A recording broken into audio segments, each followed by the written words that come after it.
Agora, jovinhos, nós vamos fazer a ideia contrária. Ainda agora eu te dei uma lei de formação, você me deu o gráfico. Agora eu vou te dar o gráfico e aí você me dá a lei de formação. Né? Então, para a gente poder fazer essa brincadeirinha aqui, você tem que lembrar, né, para a gente conseguir responder essa pergunta aqui. Né? Dado um gráfico de reta, né, em formato de reta, né, inclinada assim, não perfeitamente deitada, como descobrir a lei de formação? Então, lembre-se, né, quase sempre esse gráfico de reta que vão te dar, vão informar esses dois pontos muito importantes, que é onde corta o eixo Y e onde corta o eixo X. Tá ok? Então, onde corta o nosso eixo Y, a gente já sabe que é o nosso B. Então, a gente sabe que esse gráfico vermelho ele tem que ter o formato de Y igual a AX mais B, só que eu estou vendo que onde corta o eixo Y é no valor 3. Então, significa que essa minha função ela é y igual a x mais 3. Né? Eu já sei que bem ali é 3. E como é que eu descubro agora esse a? Aí agora eu uso outro ponto. Né? Eu sei que esse aqui é o ponto menos 4, 0. O que isso quer dizer? Que se eu jogar menos 4 no x, o y tem que dar 0. Então eu vou botar aqui 0 no y, menos 4 no x, aí vai ficar menos 4a, né? Porque o a está multiplicado pelo x, mais 3. Então, joga esse 3 para o outro lado, vai ficar menos 3 igual a menos 4a. Vamos só abaixar esse, ou então botar ele aqui para o outro lado, né? Para o lado de cá rapidinho.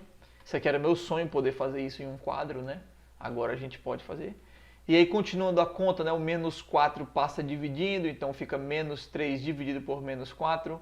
Uma pergunta que às vezes fazem, né, quem tem mais dificuldade em matemática básica. Ah, Pedro, quando passa para o outro lado não troca o sinal? Não era para passar dividindo 4 positivo ao invés de menos 4? Essa frase, quando passa para o outro lado troca o sinal, é uma frase errada. Na verdade, quando passa para o outro lado vai com a operação inversa. Né? O 3 estava somando e ele passou para o outro lado com a operação inversa de somar, que é subtrair. Por isso que ele era mais 3 e ficou menos 3.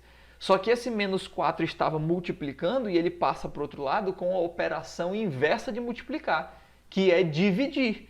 E aí ele passa menos 4, só que dividindo. Né? Então a gente só troca o sinal quando a operação inversa for de mais ou menos. Mas se é de multiplicação e divisão, não troca sinal não. Tá bom? Então significa que esse A ele é 3/4, né? Como se a gente matasse o menos de cima com o menos de baixo, né? Tá um multiplicando e um dividindo. Então fica mais. Então no fim das contas a minha lei de formação é essa daqui. No lugar do A é 3/4, né? Então fica 3x sobre 4. E no lugar do B é 3 mais 3. Então tá aqui a minha lei de formação. Essa é a lei de formação que gera esse gráfico aqui. Ok? Bem tranquilo, né? A grande maioria das vezes que ele te apresentar um gráfico, ele vai estar já te informando quem é esse B. E aí tu pega só algum outro ponto e finaliza. Claro que esse outro ponto pode não ser esse, ele pode dar algum ponto aqui, né? Sei lá, quando joga 7 a resposta dá não sei quanto, aí tu usa esse outro ponto aí. Não tem problema, né? Desde que você entenda que retirar pontos do gráfico é como se fosse retirar uma igualdade. Né? Um x que eu sei que vai dar um y, então eu substituo lá dentro e consigo descobrir alguma coisa. Então, botei esse exemplo aqui. E para a gente finalizar agora um outro de uma função decrescente. Né?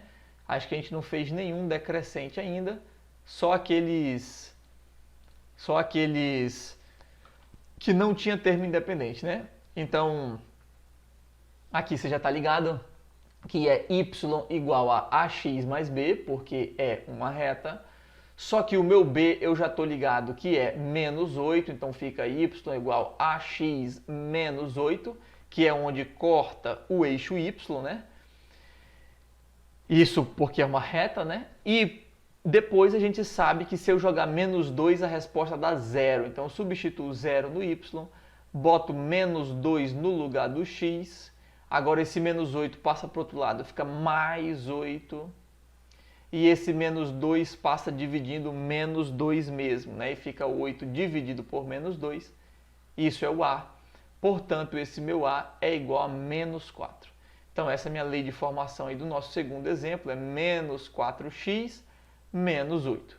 tá bom? Veja que como o coeficiente angular é negativo, né? A minha reta era decrescente, como já era esperado. Então, esses aí é o coração do negócio. Vou resolver agora uns exemplos, uns que são exatamente iguais, isso que a gente fez até agora, outros que já são mais de interpretação, já não são tão iguais assim, mas aí vou deixar a listinha para você brincar. E aí na quarta-feira eu vou liberar a resolução de todas elas para você, né? Só lembrando que como a gente está no YouTube, talvez você esteja assistindo esse negócio depois, a resolução vai ficar gravada aí, né? Você vai só assistir a resolução. Só que nas nossas turmas, né, da plataforma online, as resoluções são feitas ao vivo. Só que eu não vou poder me encontrar ao vivo com vocês na quarta. Então eu só deixo agendado e aí o YouTube lança sozinho o vídeo, né? Mas se fosse numa turma minha de matemática, as resoluções são ao vivo. Então você pode ligar seu microfone, pode me interromper, pode fazer uma pergunta, pode mandar coisa no chat que é como o Vlad e o Ítalo estão fazendo, né? Só que eu acabei não tendo como me encontrar ao vivo aqui no YouTube com vocês. Então, para não ficar só teoria ou só exercício, é melhor deixar os dois gravados do que ficar só uma metade, né? Então vou resolver mais umas coisas aqui e aí quarta-feira nós teremos a resolução de todas essas questões que estão na lista aí que eu passei para você. Beleza? Então segue nossa vida aí.